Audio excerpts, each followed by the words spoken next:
The Paracave Podcast, proudly brought to you by major sponsor Jack's Pale Ale, exclusively available at Parramatta Leagues Club, Shannon Cooney from Glenmore Park Realty, BTZD Clothing, and the official media partner of the Paracave Podcast, the Parramatta Times.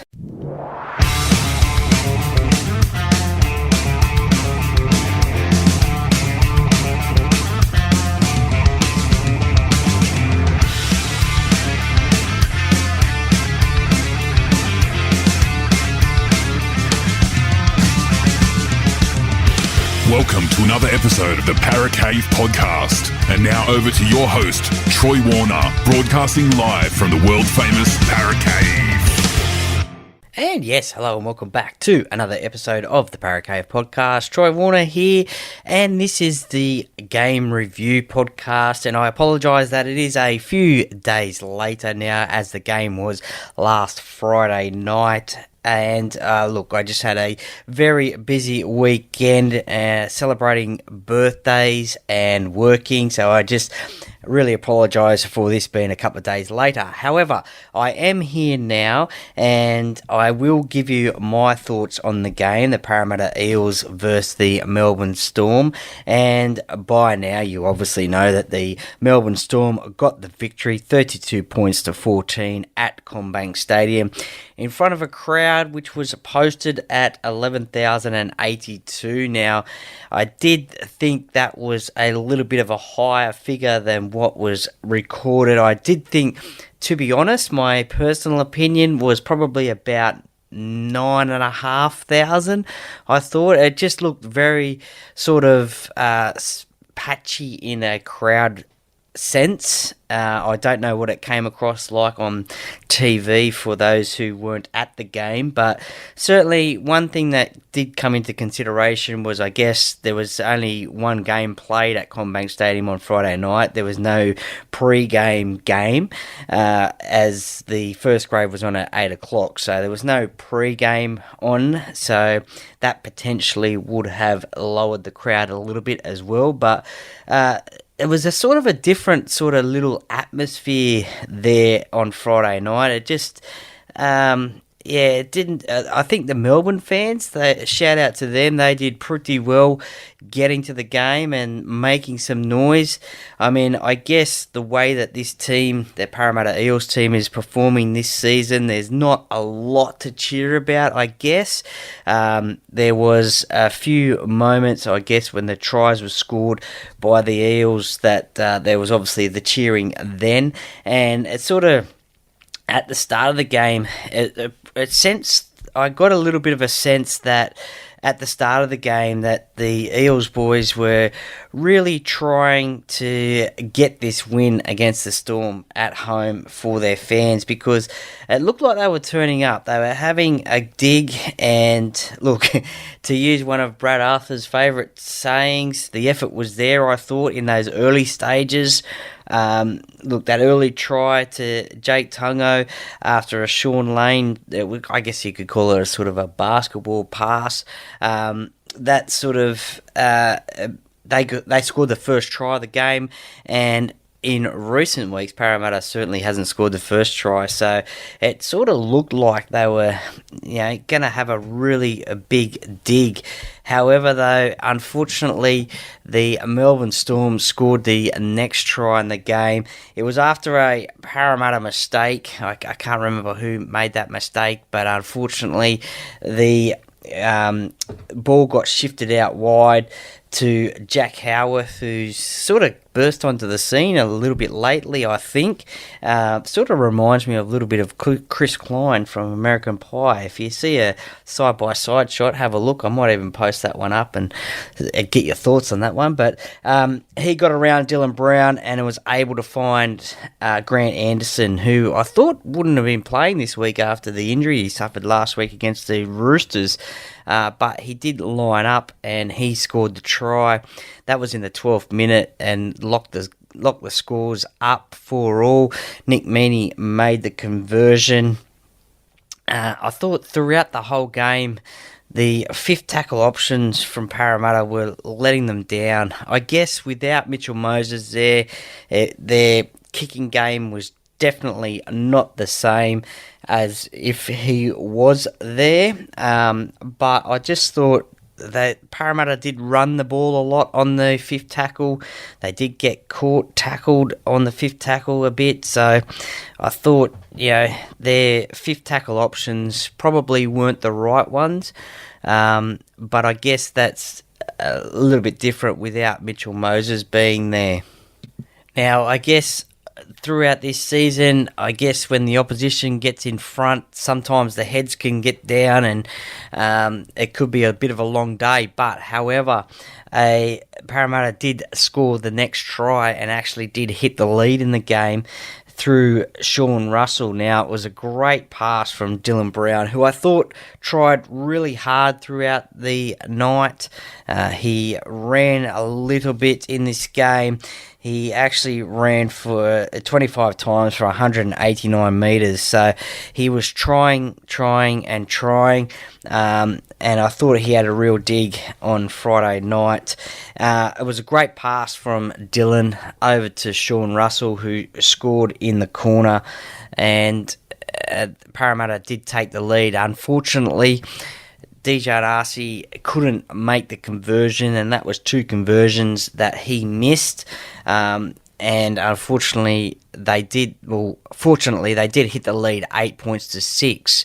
However, 10 minutes later, the Melbourne Storm, they scored their second try through Harry Grant, which was a very disappointing one, as it was Sean Lane who unfortunately made the mistake. It was a drop ball 30 metres out from the Parramatta line, and it just fell into Harry Grant's arms, and he just runs and scores the try. And Nick Meaney, who's a bit of a sharpshooter, pretty reliable goal kicker in the NRL, he made the conversion and gave Melbourne the lead 12 points to 8. Look, there was a penalty right on half time. Jake Tungo got sin binned for 10 minutes. Professional foul. Just lying over the tackle a bit too long. He got sin binned. Bit of a coach killer, to be honest. Right on half time. Nick Meaney, as I said, bit of a sharpshooter. He got the conversion, 14 points to 8 at half time. So I thought, look, 14 points to 8 half time, not too bad. They are still in this game, Parramatta. And I thought, if they come out in the second half, get that first try, get back to 14 all, then it could be game on. But unfortunately, it wasn't to be, as 6 minutes after half-time, Will Warbrick scores in the corner. Very smart play from Jerome Hughes, who many are saying could be the Dally M medalist of the year because he is playing some great footy. He has been the leader of this Melbourne Storm team with Cameron Munster, who did make his return in this game. Jerome Hughes has been the leader of this side and running this team around the park. And look, it was smart play from him. He saw the numbers out wide there. The pass he threw wasn't necessarily the best pass. The execution probably wasn't the best in terms of that the ball did land on the ground before Will Warbrick picked it up. He obviously caught it and scored in the corner. So the pass wasn't. The idea was definitely there. The pass probably wasn't 100%, but it did come off, and Will Warbrick scored in the corner. So the Storm went on to 18 points to 8 win lead there. And again, Nick Meaney, who had a great day out with the boot, he converted that 20 points to 8. So then it was getting a little bit out of reach for Parramatta. They were 12 points difference there. They had to score 2 points 2 times, I should say, to get back into this game. So that lead was ever stretching so far. Jake Tungo comes back onto the field after his sin binning, which was back to 13 on 13 which is what you need in NRL. You can't be having players in the sin bin. Usually the opposition usually the opposition scores points whilst a player is sin bin. Look, 26-year-old Dan Kerr made his debut in the NRL, so congratulations to him.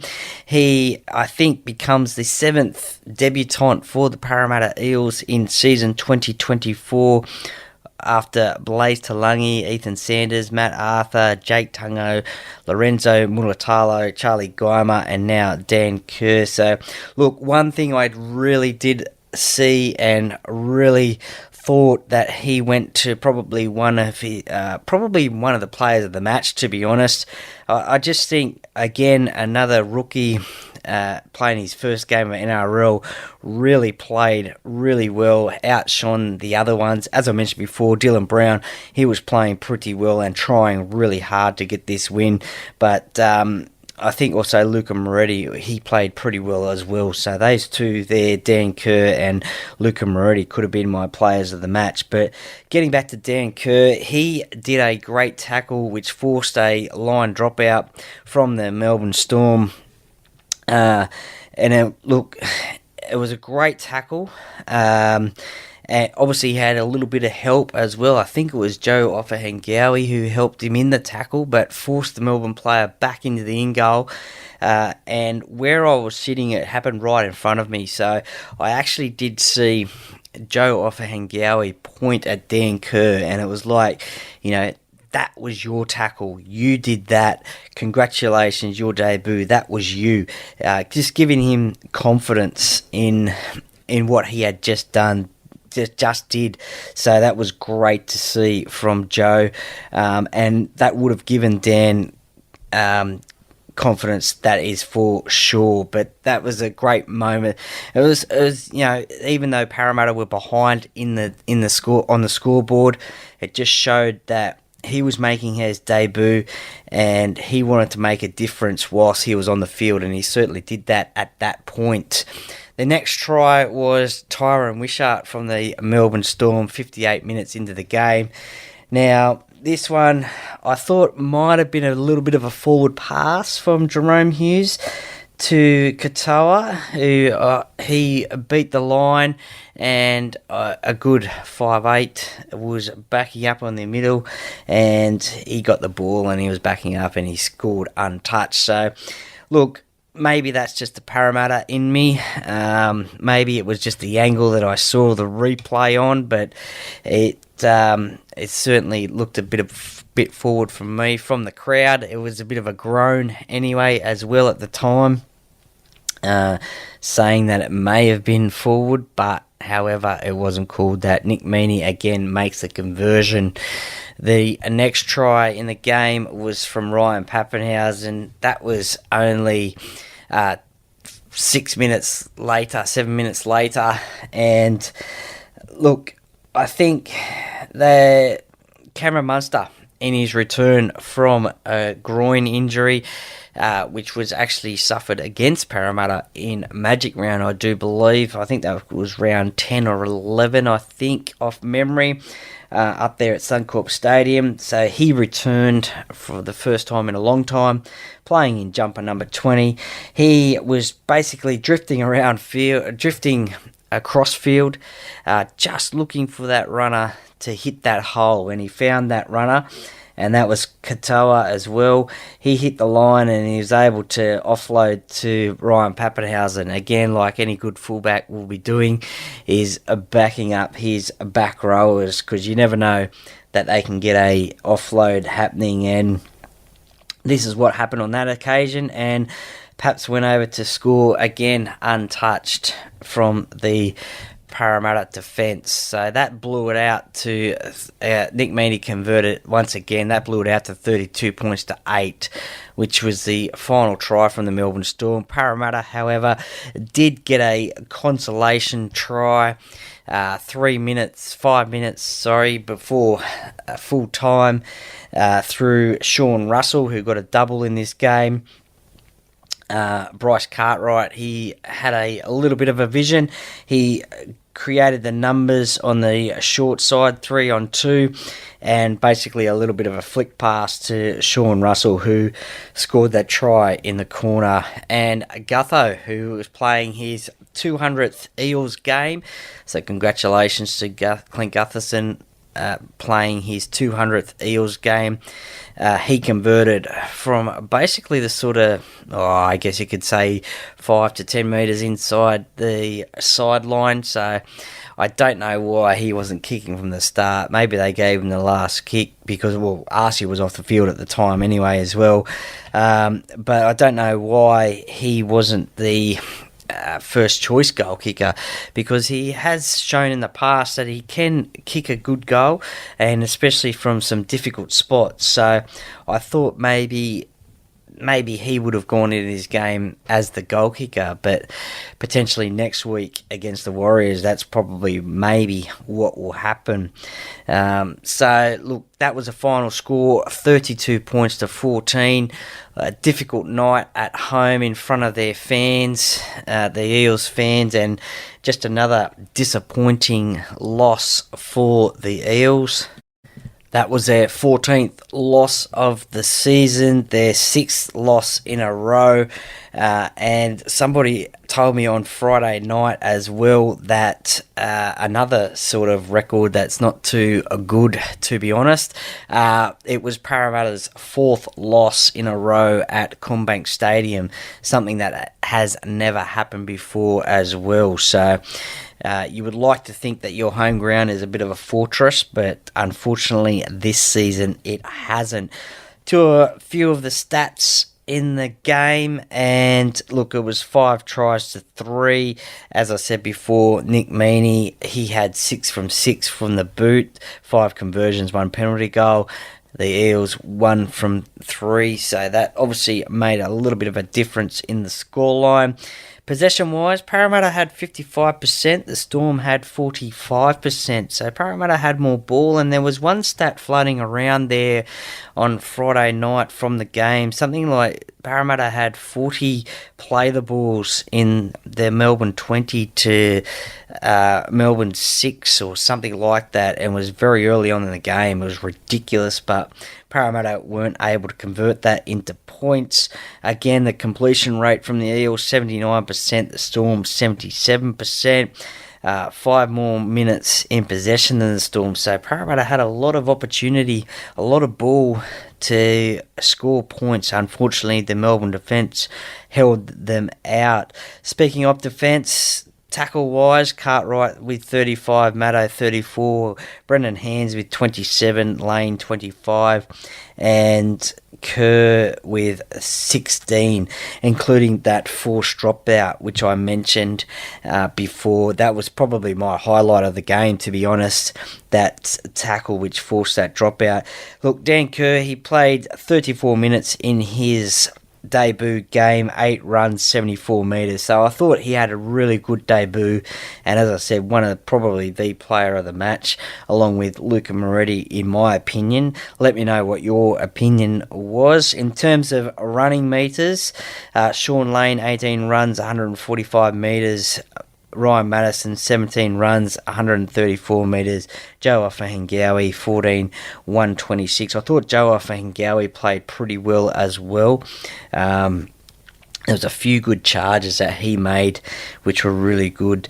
Gutho, 26 runs, 198 metres. So, look, there was only one Melbourne forward over 100 metres in the game, and that was Tui Kamikamica, and he ran 11 times for 107 metres. But in saying that, it was the backs that made most of the runs and most of the metres, and the forwards, they just had to do little runs altogether, I guess, to give the backs that space. So they had so much space to run the outside backs of the Melbourne Storm, and they created opportunities and they scored tries, unfortunately for Parramatta.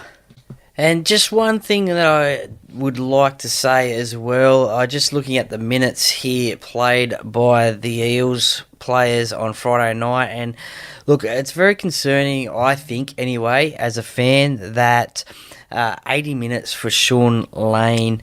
Bryce Cartwright as well, 80 minutes. I know going into this game that the Eels only had, I think, 21 out of 30 players to choose from. So stocks are very thin. I would have liked to have seen Dan Kerr get more minutes in the game, potentially even Luca Moretti as well. But look, some of the players out the field, look, I know NRL is tough. I've never played it, so I never will.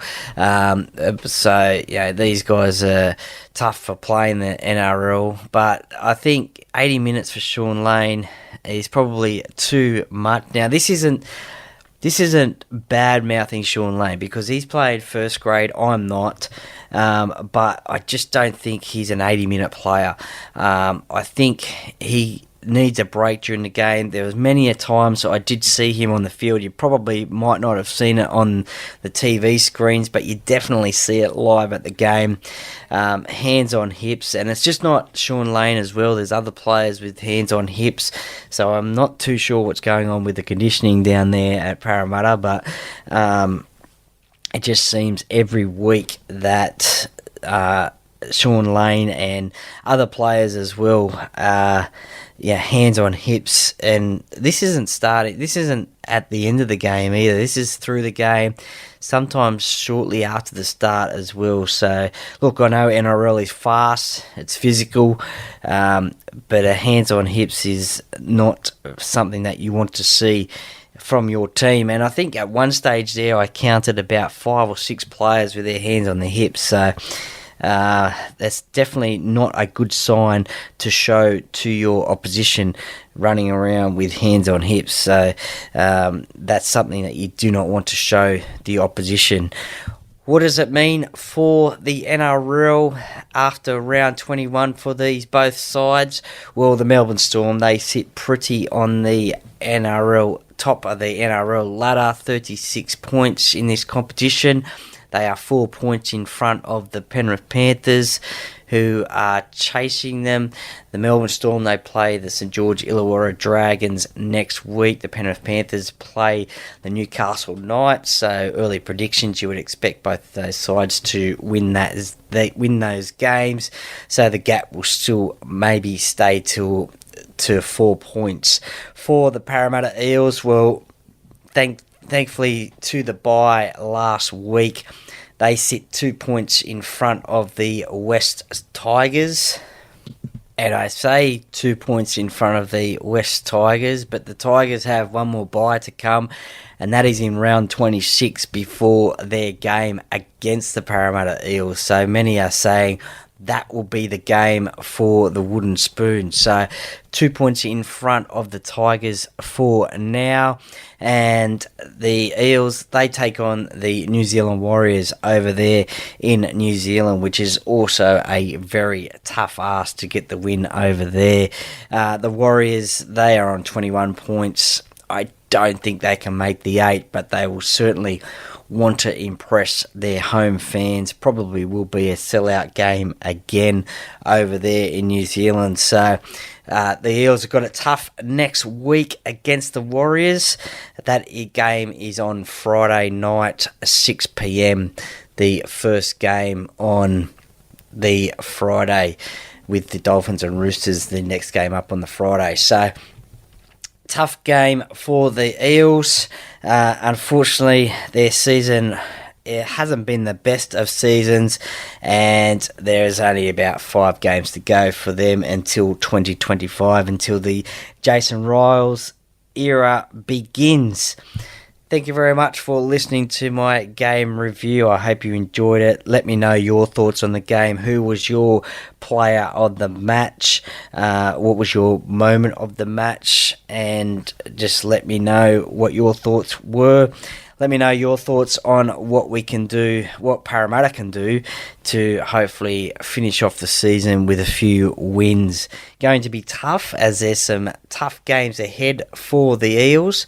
I think they play Brisbane, Penrith, Roosters, Dragons, obviously the Warriors next week. Let's have a look and see who else they play remaining. I think I've just mentioned those. The Tigers, as I said before, in the last round of the competition. So Tigers, Dragons, Broncos, Roosters, Panthers, and Warriors. So a lot of tough games in the run home there, but let's hope the Parramatta Eels can finish off the season with a few wins. Thank you very much for listening. Please share this with your family and friends, and thank you very much for the support, and I will catch you tomorrow with the tipping podcast for round 22 of the NRL. Thank you very much for listening, and have a good day. Enjoy the rest of your week.